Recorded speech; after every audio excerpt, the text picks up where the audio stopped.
Every time someone touched him, he cried out in fear, a once beautiful German shepherd, broken by hands that should have protected him. No one could get close, until one woman stepped forward with something different: patience and love. What happened next will stay with you forever.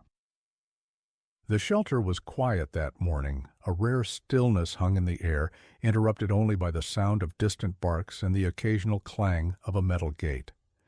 In Kennel 14, a German shepherd lay pressed against the back corner of his run, unmoving, eyes open but empty. His name, according to the intake form, was Max. He was 4 years old, large, lean, and visibly strong, but nothing about him seemed powerful. His coat, once likely thick and striking, was dull and patchy in places. His ears twitched at every sound, but he didn't move, not until someone tried to touch him. Then he cried. Not a growl, not a bark, a cry. The kind of sound that made even the most seasoned volunteers freeze, a mix of fear, memory, and something no one could quite name. Some thought it was trauma, others thought it was hopelessness. All they knew was that Max had been this way since the day he was found tied to a post behind an abandoned farmhouse. No food, no water, and no clue how long he'd been there. Attempts to interact with him were limited.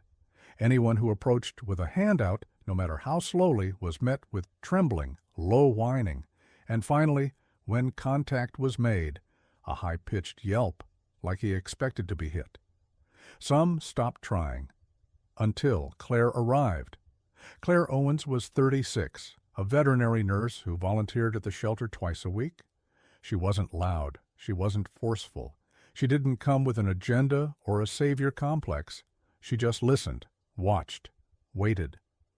The first time she saw Max, she didn't walk into the kennel. She sat across from it for over an hour. No phone, no notebook, just her presence. Max didn't react at first. He barely looked at her. But she kept coming back, always in the same clothes, always with the same soft energy, no sudden movements, no pressure.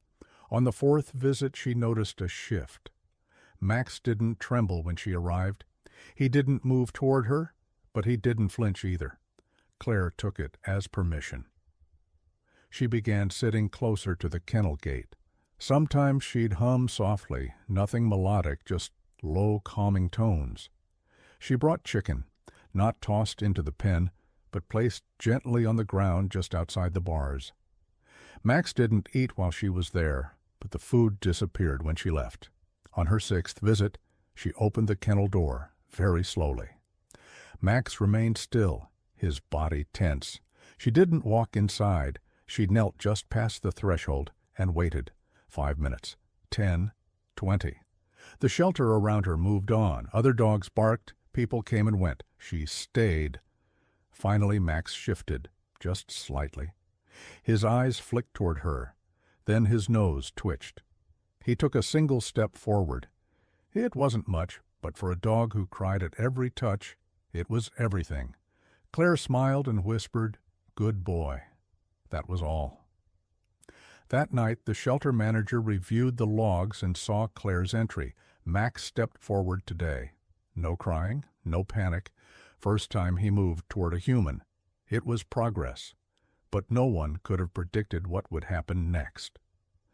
Because the following morning, Claire returned with something in her hand that would either break the fragile trust they'd built or bring the first real light into Max's life. Claire arrived just after 8 a.m., same as always. Her hair tied back in a loose ponytail, a soft denim jacket, and jeans worn thin at the knees. In her right hand, she held something new, a small pair of soft rubber gloves. She wasn't there to treat Max, but today she needed to know something important. Was Max afraid of hands or of human touch? She paused at the kennel, looking at him. Max was already awake, lying in his usual spot against the back wall. His ears flicked and his eyes slowly met hers. He didn't cry, he didn't move. But the fact that he looked at her and held that gaze for more than 2 seconds was something new. Claire sat down, cross-legged, just outside the open kennel door. "Morning, Max," she said softly. She didn't enter, not yet. Instead, she slipped on the gloves slowly, deliberately, making sure the sound of the rubber stretching over her fingers didn't come off as threatening. Max's ears twitched, but he didn't bolt. That was her signal. She scooted forward, just enough to place herself inside the kennel, knees bent, gloves resting on her thighs. Max shifted slightly. He wasn't relaxed, but he wasn't panicking either. "Let's try something," she whispered. She didn't reach for him. She reached down, picked up a piece of shredded chicken breast from the small container she'd brought, and gently placed it on the ground between them. Then she slid her hand back to her lap. Max sniffed. His eyes darted from the food to her, then back to the food. Claire waited. After nearly 2 minutes, Max slowly got to his feet. It was the first time she'd seen him stand willingly with someone inside his space. He took 3 hesitant steps forward, nose quivering, eyes never leaving the food. He stopped a foot away, then lowered his head and took it. He didn't cry. Claire smiled. "Good boy." She didn't reach out. Not yet. But she placed another piece on the ground, this time just a little closer to her. Max followed. He ate again. Still no sound, no fear response, no visible shaking. Her heart beat faster. She didn't want to ruin the moment, but she had to know what would happen if she reached just a little closer. With her gloved hand, she picked up one final piece of chicken. Instead of placing it on the floor, she held it out in her open palm, just a few inches from her knee. Max looked at it, then at her, and then he stepped forward. Claire held her breath as his nose brushed against her hand. He hesitated, sniffed. Then gently, he took the food from her fingers. She didn't move. He backed away a step, licking his lips. No cry, no flinch, just curiosity. For the first time, Claire dared to believe that Max might not just recover, but bond. She sat quietly with him for another 20 minutes. When it was time to leave, she stood slowly, removed her gloves and whispered, "You did amazing." Max stayed where he was, his eyes calm, head slightly tilted. Not in fear, but in interest. Outside the kennel, the shelter manager raised an eyebrow. "Did he let you touch him?" Claire shook her head. "Number, but he took food from my hand." No panic. "That's a win," he smiled. "You're the first person he's allowed that close." Claire looked back at the kennel. "He's not broken. He just needs time." But time wasn't guaranteed, because later that day the shelter board would discuss Max's file, and what Claire didn't know yet was that Max had only 2 weeks left before he was scheduled to be transferred to a facility where dogs like him didn't get second chances.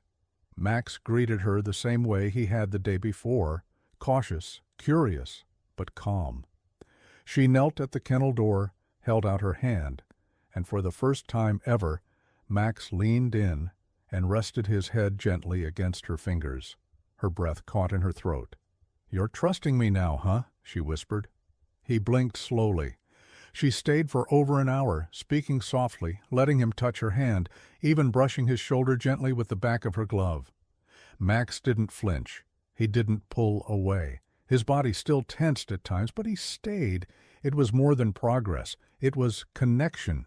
Claire was about to leave when Marcus pulled her aside. "There was a call this morning worrying me," he said.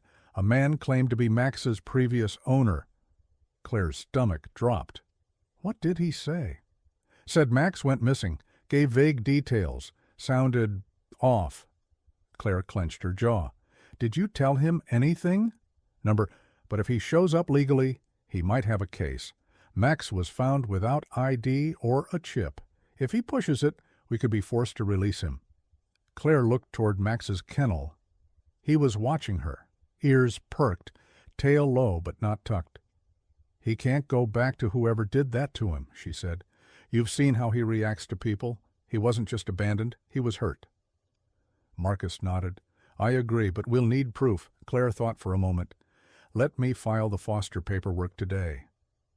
"I'll get it started," Marcus said. But be prepared, he might come in person. 2 days later, he did. A tall man in his late 40s, wearing a faded trucker cap, walked into the lobby. His thin frame, weathered face, and beer gut pressing against his flannel shirt painted a picture of someone hardened by time.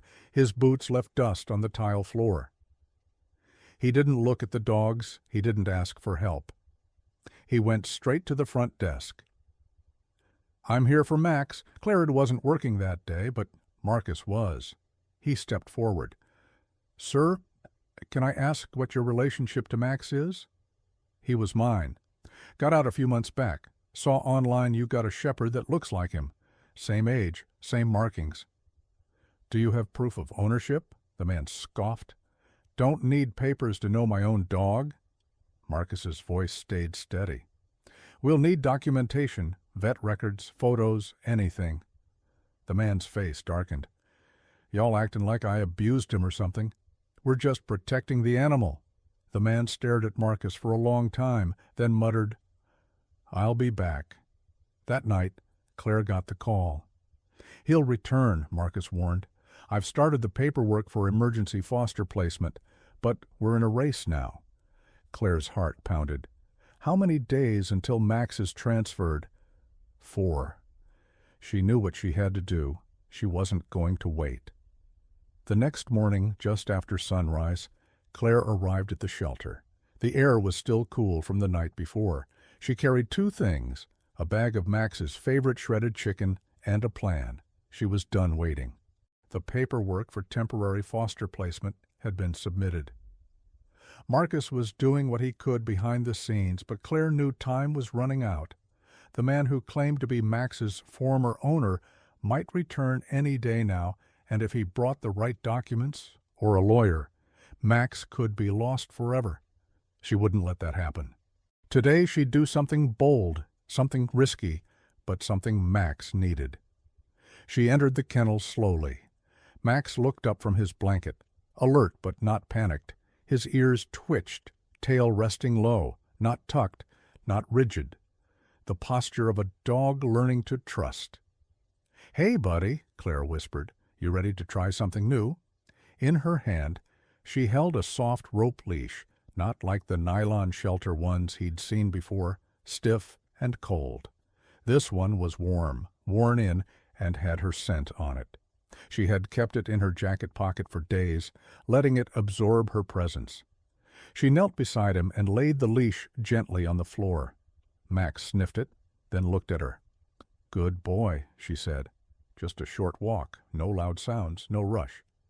He didn't move, so she reached for the chicken. Piece by piece, she placed it along a path from his blanket to the kennel door, a slow, quiet breadcrumb trail of trust. Max followed. Not quickly, not confidently, but he followed.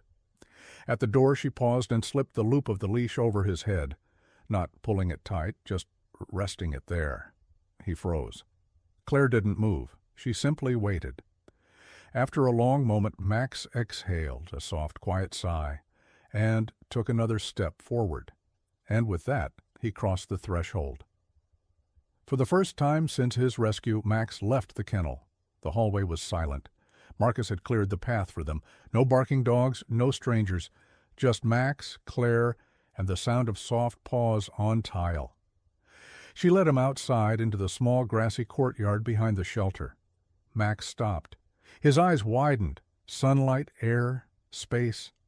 He blinked fast, overwhelmed by the flood of sensations. His nose twitched furiously, ears moving in every direction. His tail hung frozen. Claire knelt beside him, keeping her body low, non-threatening. "You're okay," she whispered. "You're doing amazing." Max took a few steps forward. Stiff at first. Then he lowered his nose and sniffed the grass. The first time he'd touched the earth freely since, who knows when.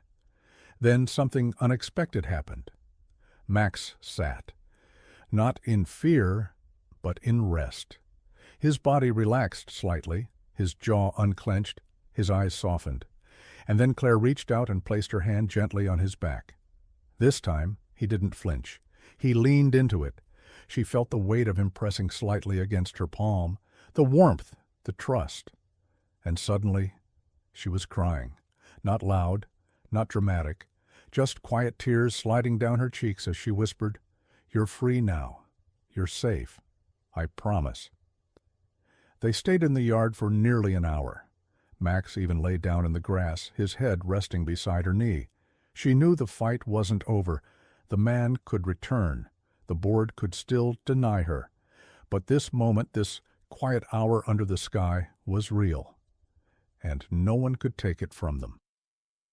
That night, Marcus called her. "The board is reviewing your foster request tomorrow morning. They want a behavioral report, something concrete." Claire smiled through the phone. "I've got everything they need. I'll prove to them what Max is capable of." But the next day, just before the meeting was set to begin, a fax came through the shelter's main office, a signed ownership claim, with photos, with vet records, and a demand. The man wanted Max surrendered within 48 hours. The fight had just begun.